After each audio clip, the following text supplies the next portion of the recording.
એ લગન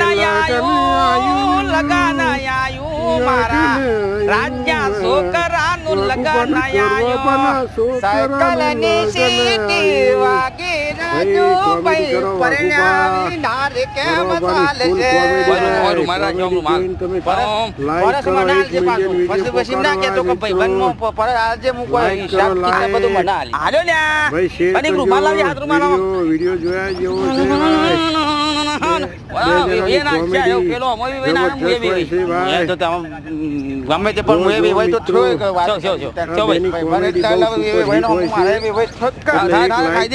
મિત્રો જોઈ કાયદેસર અને કોમેડી કરજો ભાઈ પણ કોમેડી કરજો મિત્રો ગુડ બાય તો કાતર્યો સંખો અલે યાર મારા તમાર જોડ કો કાતર્યો ખાવો ના ના કાતર્યો ખાય છે યાર આપણે બે જણા જતા